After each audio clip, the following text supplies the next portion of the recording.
復活節之前40日開始咧，通常咧呢個咧就稱為 Lent season， 就係話係齋節期啊。咁就係喺呢40日嘅當中咧，我哋去檢視自己嘅慾望，或者去盡量唔去喺好多嘅聲色犬馬嘅生活嘅當中咧嚟到去停留，而去將我哋嘅思想將我哋重新好似再一次聚焦咧，去思想我哋喺世界上面咧係客旅，而耶穌基督為我哋死喺十字架，教導我哋嚟到去背起十字架嚟到去捨己。咁所以呢一個嘅 Lent season 咧就都係非常之有意思嘅，即係因為佢提醒到我哋一樣嘢，就係其實我哋人活在世上咧，我哋係一個物質嘅層面，我哋係有好多嘅需求，係咪？你需要食，需要住，需要有溫飽，需要有安全感，即係各方面呢啲係喺呢個世界上面嗰個物質嘅需求，呢個係冇錯嘅。神創造我哋就係有咁嘅需要嘅，但係個問題就係我哋唔係單係呢啲嘅需要就夠啊！我哋係屬靈嘅人嚟噶嘛，咁嘅時候呢，其實喺呢個物質嘅需求，但係當人犯罪墮落之後呢，呢啲嘅物質嘅需求往往呢就不斷咁嚟到去擴大，甚至乎嚟到侵佔晒我哋整個人生嘅各方各面，以至到嗰一切就成為咗我哋好似就係得呢度咁多嘢，就係需要呢啲嘢嘅啫，而嚟到去將我哋同神嘅關係啦，同自己嗰個內在靈性嗰個嘅反省咧，都好似冇再去重視啦。而所以 Lent season 咧，其實就每年一次，特別喺復活節之前，即係受苦節有一段嘅時間嚟到去俾我哋去反省翻人生在世嘅時候，其實係咪我哋嘅生命就係俾呢啲嘢嚟到去佔據晒嘅呢？我哋嘅慾望究竟係專注喺係咪淨係喺呢啲物質方面、身體方面嘅需求呢？咁所以其實一路喺講呢一系列嘅，特別即係講到嗰個七個致命嘅罪嘅時候，其實呢啲好多時喺即係信仰嘅歷史嘅當中呢，其實好多時都係喺 Lent season 裏邊講嘅。其實呢啲嘅題目，因為其實就係提醒翻我哋嗰個活在世上面嘅時候，有陣時我哋實在太容易俾呢啲嚟到去佔據。而事實今日咧，我哋所講嘅第二樣嘅罪咧，就係如果英文嚟講咧，就係 lust，就係情慾嘅罪或者色慾嘅罪。咁呢一方面咧，事實上我哋要明白就係今日我哋根本就係活喺一個咁樣嘅世界嘅當中。我哋而家活在一個世界咧，好似嗰啲嘅色情嘅文化咧，係無所不在嘅喎。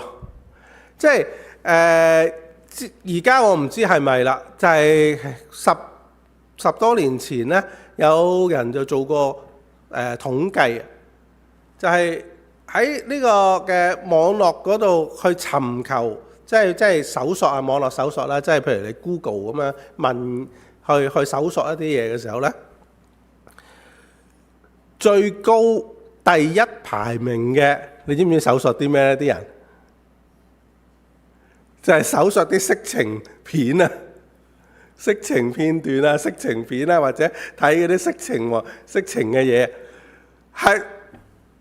呢個係全個 internet 差唔多用咗一半以上咧，係要嚟做呢啲嘢嘅。你諗下，個 internet 好多資訊不斷喺度傳嚟傳去啦，原來有好多係用咗嚟有啲嗰啲嘅 bandwidth， 但係嗰陣時做咧，可能就未有嗰個串流平台冇咁多啊，即係未有好多睇 Netflix 啊，可能而家可能係 Netflix 係可能係 number one 嚟嘅。但係無論如何，就係呢啲嘅網絡嘅傳播咧，其實亦都係代表咗，所以好多色情嘅事業咧係好似雨後春筍咁樣。因為以前咧就好麻煩噶嘛，要即係我就即係記得我細個嗰陣時咧，即係啲男仔啦，咁啊讀中學啦，咁嘅時候即係要睇色情嘢咧，要偷偷摸摸噶嘛，又要走去唔知點樣買咗本黃色雜誌，咁跟住咧就匿埋，咁你唔可以俾人揾到出嚟喎，揾到出嚟會俾老師重沒收嘅喎，咁你匿埋一齊咧，咁你唔知點樣睇？當然我就冇，因為我嗰陣時信咗耶穌嘅時候咧，就即係都冇，但係我都知道有呢啲咁嘅。但係即係好麻煩噶嘛。但係一有咗 internet 之後咧，特別喺個網絡嘅時候咧，而家好多人都唔使啊。即係我記得有個姊妹佢講嘅話咧，佢話佢人生當中即係有啲嘢發生一啲嘢咧，係好令佢 surprise 嘅，或者好令佢 surprise 之餘咧，好尷尬嘅。咁有一次咧就係咩咧？就係佢個仔就係即係一路都佢覺得個仔都好乖啊，好純品啊咁樣啦。咁但係唔知道去到 teenager 喎，有一次佢就去衝入佢間房度，唔知揾個仔問咩，一衝入去佢就睇緊嗰啲3級嘢喎，佢話嚇到佢都唔知點反應。佢話啊，究竟係即刻衝翻出嚟好啊，定話要喝止佢好咧？你即係佢從來都冇諗過會咁發生啊嘛，而且係直情係因為入到你屋企啦嘛。咁嘅時候，其實我哋而家就係活喺一個咁樣嘅時代當中。色情嗰啲嘅刺激，其實唔單止係有陣時係你主動去揾嘅，其實佢推銷俾你嘅喎。唔知你有冇試過有啲嘅郵件啊，或者有啲網站咧？你去過之後咧，唔小心咧，kick咗入去咧，kick咗入去之後咧，你就發覺嗰啲唔正經嗰啲嘢，咁你即刻刪咗佢啦，係咪？跟住自此之後咧，不斷咧會有呢啲咁嘅色情嘅嘢咧，就會走出嚟喺你。有陣時你好尷尬喎，我有一次有開緊會嗰陣時，有個同事咁樣個電話咁啊有個即係短信咁樣啦響啦。咁即係隨手咁佢攞嚟睇下點樣，一 kick 咗，點知就彈咗個色情嗰啲廣告出嚟喎。跟其他啲同事喺度咁樣睇到我開緊會喎，哇！佢尷尬到成個面紅晒，跟住即係可能其實佢都唔係專登嘅，但係就係佢不斷咁嚟到去推銷俾你。而家我哋就係活喺一個咁樣嘅潮流文化嘅當中。係病態嚟㗎，其實冇錯。即係當神造人嘅時候咧，有各樣嘅需求㗎。譬如你肚餓嘅需求係絕對需要嘅喎。你諗下，如果一個人唔肚餓嘅時候，咪有啲人有厭食症，咪就係佢，因為佢冇肚餓嘅需求啊嘛。咁甚至乎將自己餓死咯，係咪？咁神創初造人嘅時候咧，亦都有嗰個即係要生養眾多，遍滿全地嗰陣時，其實有嗰個延續下一代嗰個需求嘅喎。咁啊先至有嗰個性嗰個慾望喎。如果唔係，你諗下冇嘅，即係每個人都冇嗰個性嘅慾望，咁就未必會有男女又會生 BB 啊咁樣，跟住可能呢個世界人口少咗好多喎。咁而家事實上，而家西方文化其實已經面對一個咁嘅問題，就係出生率不斷咁下降啦。你諗下，如果要呢個世界嘅人口維持嘅時候，呢個世界人口維持嘅時候，每一個家庭要生幾多個細路啊？維持啫，我唔講多唔講少，每一個家庭要生幾多個細路啊？起碼都要有2個嘅，係咪？因為你2個人組成一個家庭啊嘛。咁你要維持嘅時候，你下一代起碼都要有2個啊，係咪？咁但係而家所以西方而家其實就面對咗一個呢個咁嘅問題啊！好多家庭咧冇細路嘅，或者有就得1個嘅啫。咁所以個人口咪不斷咁少咯，不斷咁少咯。即係所以呢個本來神造人嘅時候就係人有一個嘅男女嚟到去結合，嚟到去生兒育女去傳承下一代。呢個係神做人有嗰個性慾個需求嘅其中一個好正面嘅一個需要嚟嘅喎。但係個問題就係，我哋而家活喺一個世界咧，就係好將一個所有神正面嘅一啲嘅擺喺我哋裏邊嘅一啲嘅慾望咧，都扭曲咗。你想象下一個情況啦，嗱，譬如食嘢肚餓，食慾本身係一個嘅神擺你裏邊嘅一個嘅需求嚟嘅。但係如果你一個正常嘅人，即係你譬如你每日有食夠啊，每日有足夠嘅食物嘅時候，你會唔會喺街度見到人譬如可能喺超市嗰度買咗嚿豬肉喺個街度行嘅時候，你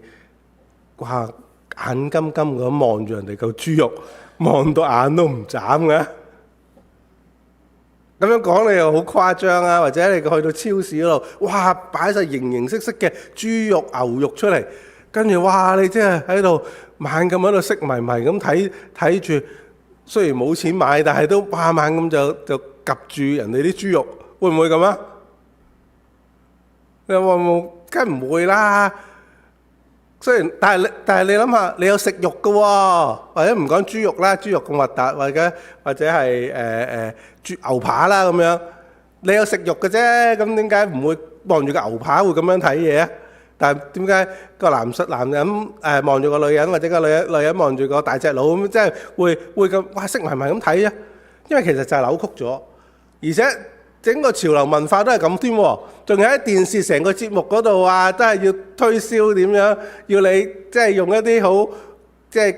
頭先講色迷迷嘅眼光嚟到去睇另外一個即係嘅對象喎，係咪？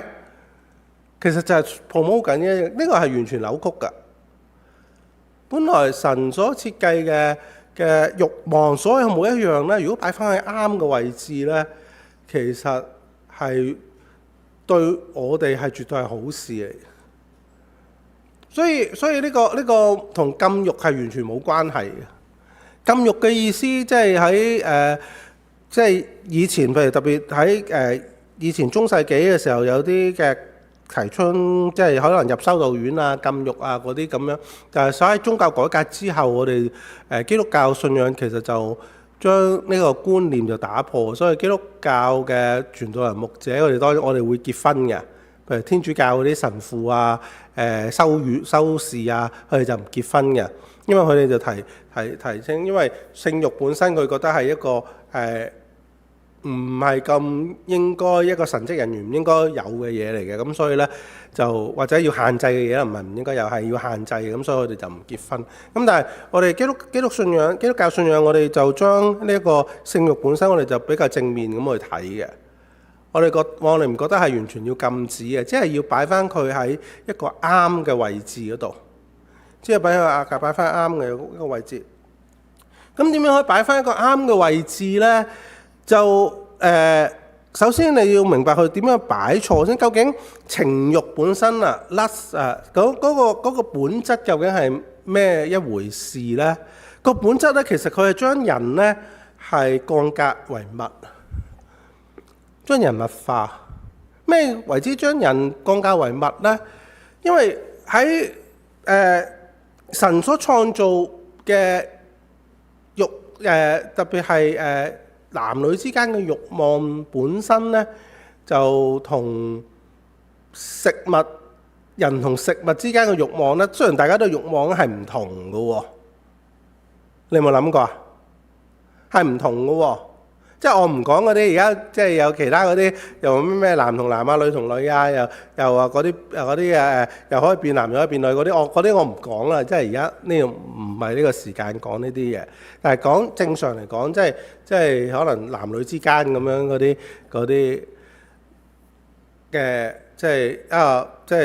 男女之間嗰啲嘅慾望咁本身咧，同一般嘅其他嘅慾望有咩唔同咧？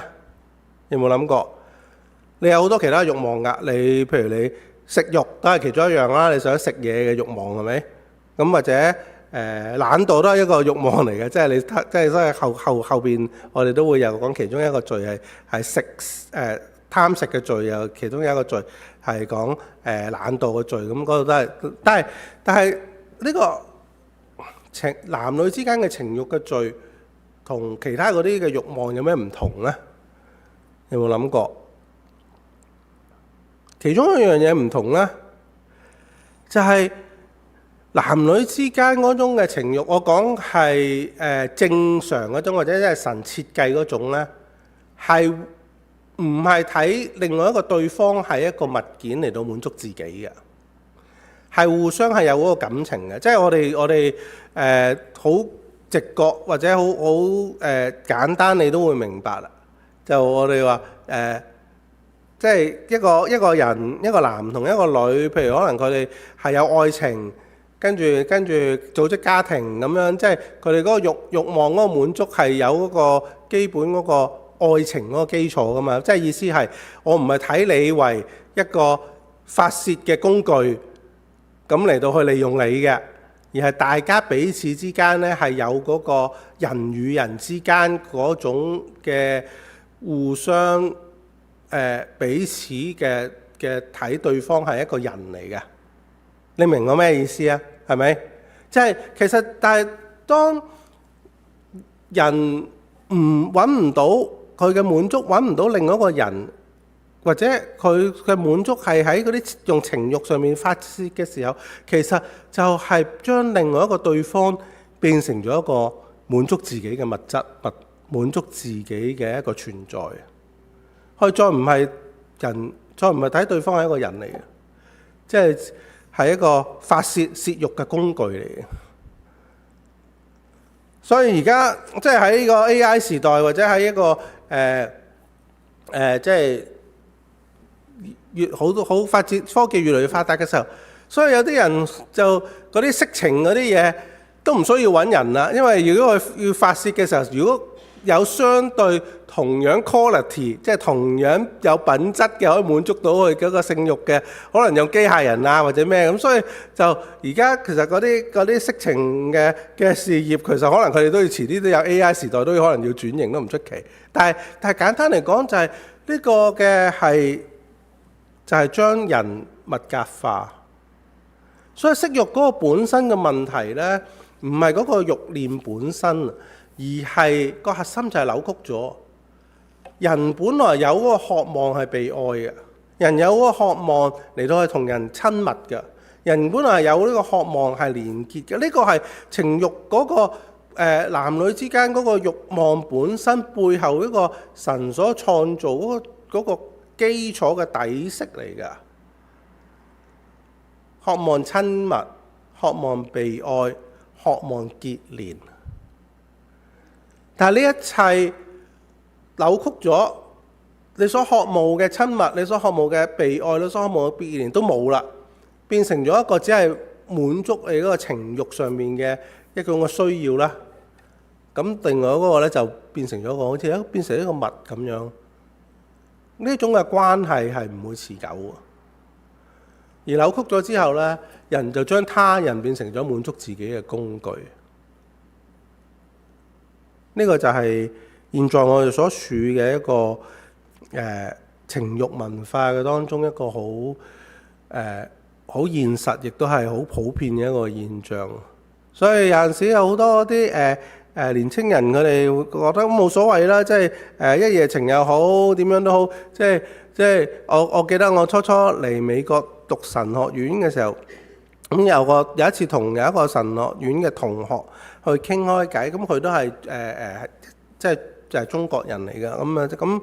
咁佢講到佢話佢初嚟美國嗰陣時咧，佢嚟咗美國耐好多嘅，有一個即係佢因為佢讀大學嗰陣時嚟美國，佢話有一個好大嗰個文化衝擊啊！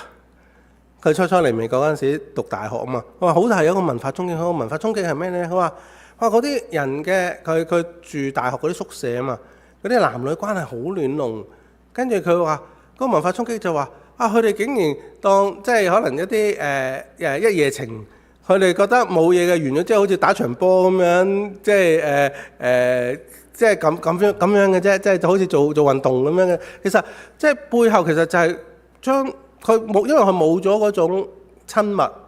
愛同埋連結，只係變成咗一種滿足自己，將人變為咗一個滿足自己嗰個嘅工具。所以耶穌嘅診斷係絕對正確嘅。個問題本身唔係嗰個慾望啊，係你個心啊。所以耶穌嘅診斷就話你個心係點咧？佢話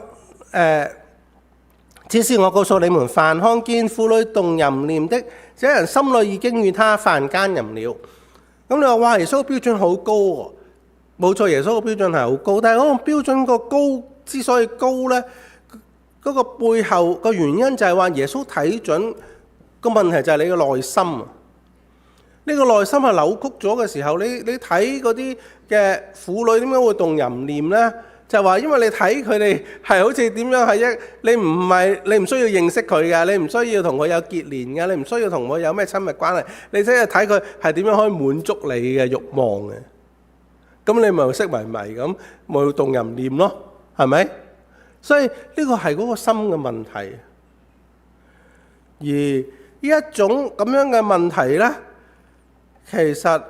反映到背後，其實喺現代人頭先所講咧，充滿咗整個嘅潮流文化嘅時候，反映喺現代人其實係有更深層嘅問題。喺個情慾嘅罪嘅背後，第一個就係孤獨、孤單。孤單本身係將好多人係好似推向咗呢一種喺情慾嘅當中嚟到渴望連結嘅。第二個咧就係焦慮。人對於生命嗰種嘅焦慮或者嗰種冇把握，但係當好似呢種嘅色情嘅發泄之後，好似就減輕咗一啲嘅焦慮，但係嗰啲都係好假嘅，或者都係好短暫嘅。真實嘅焦慮，你係藉住一個真實同另外一個人嗰個愛與被愛嘅關係嘅當中，先至可以真正嘅嚟到去舒緩。而第三個就係自我價值嗰個破碎啊！當人揾唔到嗰個佢覺得自己冇價值嘅時候，可能佢喺嗰個生活喺嗰個男女關係嗰度都會好放縱，因為佢都覺得自己冇價值，但係唯有喺呢啲咁嘅關係嘅當中喺度不斷咁打滾嘅時候，就咁好感覺到被需要，好感覺到我好滿足啊，好感覺到我嘅存在係有真實感啊。而另外一種就係控制慾啊，就係喺一個咁樣嘅即係關係嘅當中嘅時候咧，你好似表面上我可以控制到我即係我想點就點啦，對自我嘅控制，對別人嘅控制。咁最後一種就係頭先所講啦，就係習慣或者成癮啦，即係而家特別有好多人都上咗嗰啲色情嗰啲癮咧，即係上癮嘅，其實係無法自拔㗎，走唔到出嚟㗎。咁所以呢一切嘅仲唔係淨係話我荷爾蒙分泌令到我咧即係想有一啲嘅肉體上面嘅滿足咁簡單。其實背後嗰個真實，我哋內在嗰個屬靈狀況，我哋嘅心如何咧，其實係影響嘅喎。而呢一切嘅根源咧，帶嚟到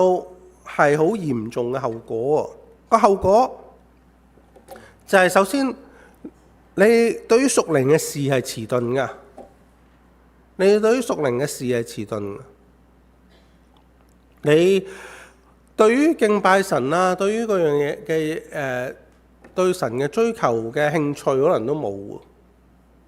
呢個係好真實。我記得我嗰陣時輔導過一個嘅學生，嗰陣時我做中學生，我嗰陣時以前做過中學有一批中學生嘅主日學老師。咁有一個學生咧，其實佢係好原本佢嘅信仰好熱心㗎，好有心追求啊。咁咧就後尾咧，我哋都唔知道咩原因。佢仍然都有翻嚟教會嘅，即係每個禮拜都會見到佢嘅。但係你係知道嘅，你發覺佢個人有啲變咗喎。譬如聽聖經啊嗰樣嘢咧，以前好有追求啊，好發問啊，好熱心啊。而家好似喺度都冇乜心啊，即係好牛咁啊！即係都你知我講乜嘢咁樣。咁後尾我哋一路都唔知道咩原因嘅。咁我同另外一個主日學老師，我哋兩個人一齊 partner，都發覺到有同樣嘅問題，都唔知咩原因。咁啊為佢祈禱啦。咁直至到咧後來咧，佢嗰個學生咧有一次真係主動咁就約我同我傾偈喎。咁我同佢單對單咁傾，佢就話因為咧最近咧佢就識咗個女朋友，咁咧就同佢發生咗關係。咁啊佢都知道咧係呢個唔應該發生嘅。咁咧就但係佢脫離唔到，特別佢個女朋友都未信主，佢覺得呢啲冇所謂嘅。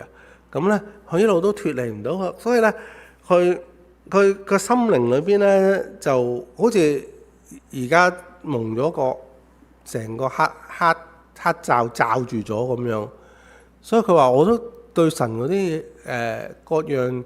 嘅興趣各樣嘢咧，而家其實完全好似 shut off， 完全閂咗掣咁樣。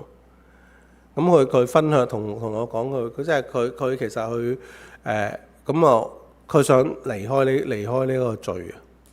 咁背後嘅嗰啲又唔該講啦，但係呢個係好真實，而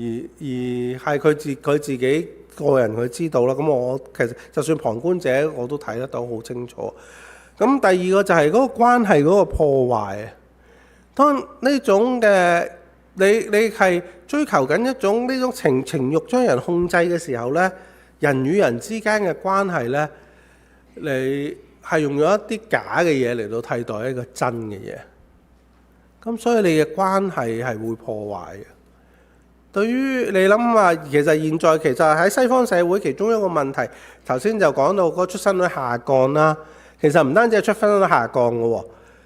係有慾望去而家呢個係最近嘅一個統計，我睇過嘅。喺而家嘅年青人咧有慾望去 dating 啊，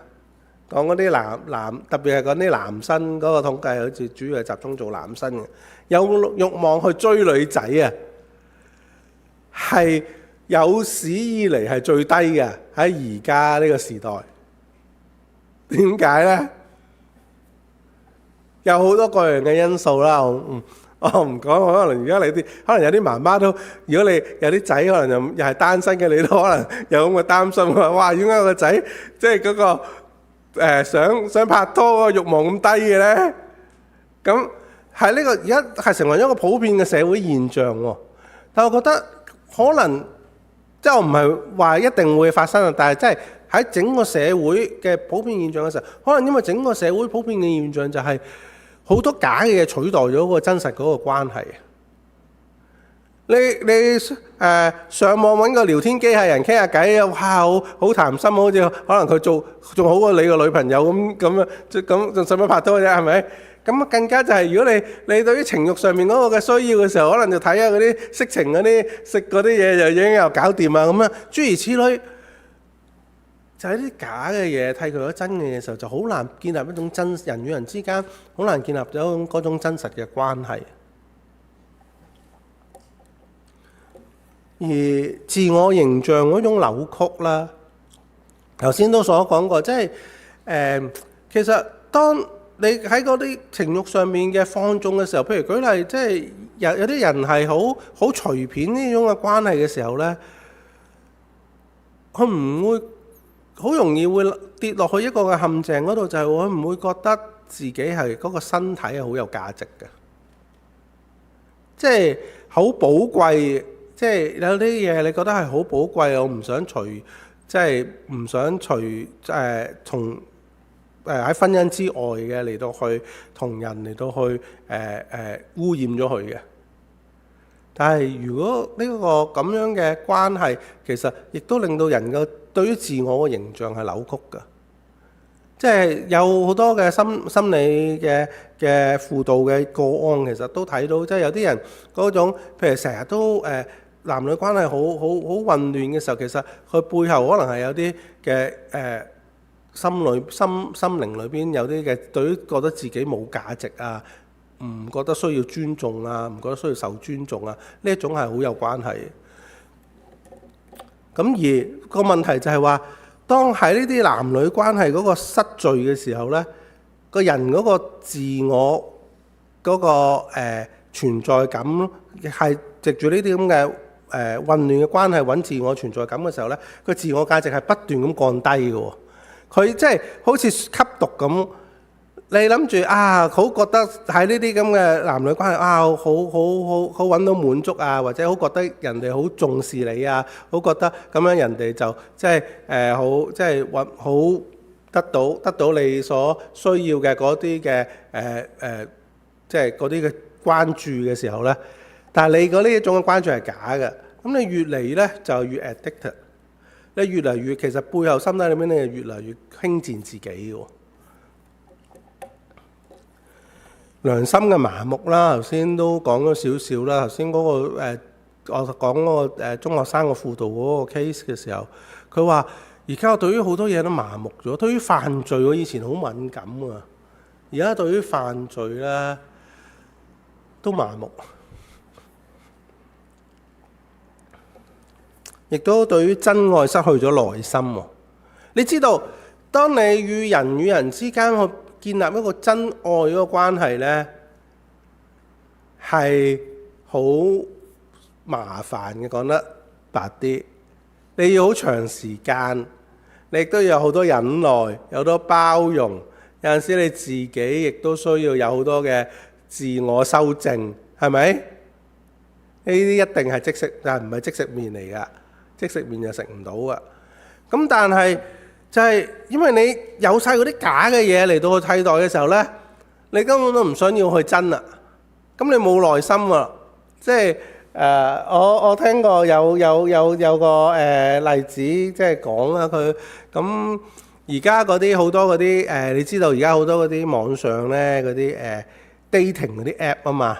即係配對嗰啲，即係男女單身配對嗰啲嘅軟件啊嘛。嗰啲 dating 嗰啲 app 咧，其中咧嗰個佢咧有一個嘅指數咧，去測試嗰個 dating 係咪可以成功咧？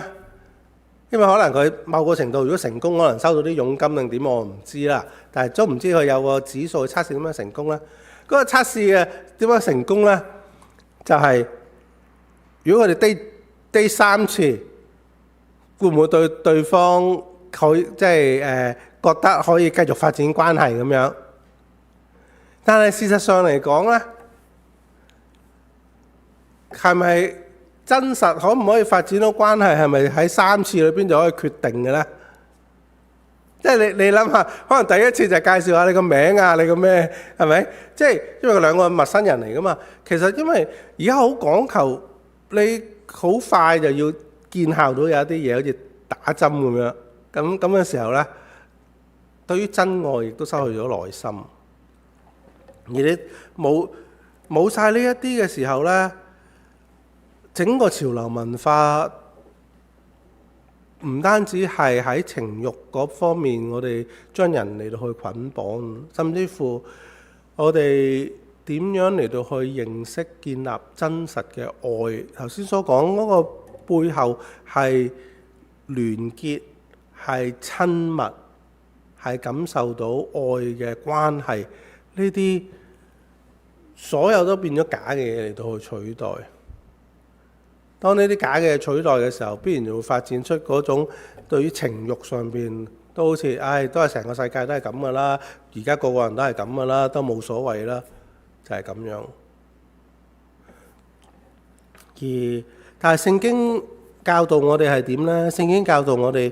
係要尊重，同埋我哋要學習追求一個聖潔嘅生活，係特別喺呢個男女關係上面嘅聖潔。佢話神的旨意就是要你們成為聖潔，遠避淫行，要你們各人曉得怎樣用聖潔尊貴守住自己的身體，不放縱私慾的邪情，像那不認識神的外邦人一樣。保羅佢好清楚知道呢，就是呢個係我哋基督徒係需要聖潔，但係喺呢個聖潔嘅當中，我哋係特別對於呢個情慾嗰啲嘅罪咧，特別要小心要去聖潔，因為呢一種嘅罪本身係會不斷咁蔓延嘅，而我哋要用聖潔尊貴守住自己嘅身體嘅時候咧，呢個就係同嗰啲唔信神嘅人咧一個好大嘅分別咯。所以佢話唔至於像嗰啲不認識神的外邦人。所以對於保羅嚟講，因為保羅嘅活在嘅時代同我哋而家現在嘅時代係一樣噶。保羅活在嘅個羅馬時代咧，就出咗名咧，就放縱啊、開 party 啊、男女關係，你好多嗰啲雕像啊，或者你聽嗰啲希臘神話、羅馬神話，其實羅馬神話其實係跟希臘神話嘅嗰啲咩，就算嗰啲神咧點樣都勾引啲女人啊，即係都係咁樣，好亂弄嘅啲關係。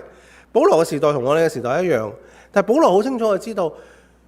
我哋基督徒用聖潔嚟到去守住自己嘅身體嘅時候，呢一個就係呢一種嘅觀念，貞潔呢個觀念咧。好多唔信神嘅人係冇噶，佢哋直情係冇呢個觀念噶，特別喺呢個時代當中。但係保羅就話我哋係有，因為我哋係尊重我哋對於人與人之間嗰個真實嗰個愛嗰個生命嘅聯繫，呢我哋睇為係好神聖，係好尊重。如果我哋冇一個咁樣嘅睇法，對於人與人之間，特別男女之間嗰個生命嗰個聯繫係神聖值得尊重嘅時候咧，呢個係我哋就完全係失去咗，即係神所設計我哋嗰個男女嗰個相交嗰個慾望本身嗰個原先嗰個計劃。跟住第二點咧，就係我哋要明白到根本我哋就唔係商品，我哋係被買贖嘅人。佢話：豈不知你們的身子就是聖靈的殿嗎？這聖靈是從神而來的，住在你們裏頭。並且你們不是自己的人，因為你們是用重價買來的，所以要在你們的身上榮耀神。保羅喺哥林多前書又講得好清楚，就係話我哋嘅身體呢係屬於聖靈住喺我哋裏邊嘅殿嚟㗎。你唔好整污糟佢。聖經都講到，佢話一切嘅罪呢都係喺身體之外㗎。但係犯奸淫咧，係沾喐自己嘅身體嘅時候咧，係沾喐咗聖靈住喺我哋裏邊。我哋嘅身體唔係一個好似活着嘅商品，但係我哋係屬於神嘅。我哋所以係需要為神嚟到去守住。你沾污咗神嘅殿嘅時候，你諗下，你聖靈係住喺你裏邊嘅。第三咧就係、我哋如果喺呢啲嘅罪上面，如果係軟弱失敗嘅時候，係點呢？聖經係教導我哋可以求神更新我哋內心。我哋唔需要俾呢啲羞恥感嚟到好似去捆綁住我哋。佢話求神可以為我哋做一個清潔嘅心，使我哋變重新有一個正直嘅靈。而事實上，呢個喺現在呢個世界嘅當中係唔容易做嘅，因為頭先所講呢個潮流文化，所有嘢甚至乎你都唔想啊，無端端棘下一個網站嗰度，哇不斷咁走嗰啲色情嘅嘢嚟。有陣時啲男生就係咁樣上咗癮都唔知㗎啦，係咪？唔係唔知啊，上咗癮都不由自主㗎啦。咁所以第一部分呢，我哋要重新命名我哋嘅渴慕，我哋要想佢哋真正渴慕嘅係啲咩呢？有陣時，我哋譬如用嗰啲假嘅嘢嚟到滿足，但係你都明白，其實你真正渴慕唔係嗰啲假嘅嘢啊！你真正渴慕同人聯結，你真正渴慕嘅係有親密嘅感覺，你真正渴慕嘅係嗰種嘅被愛同愛，呢啲全部都唔能夠從一個情慾嘅關係嗰度嚟到得到滿足㗎。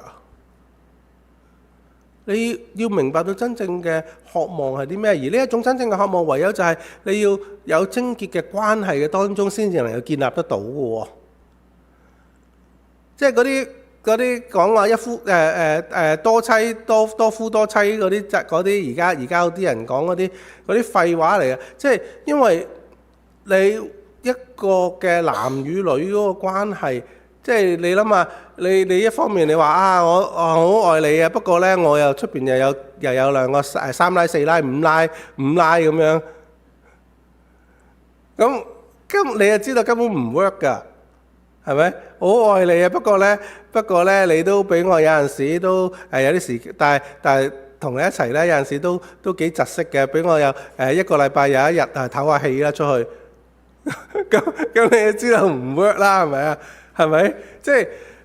所以你要明白自己想渴慕啲咩，而你渴慕嗰啲嘢係其實根本係唔能夠從呢啲情慾嗰度嚟到去得到滿足㗎。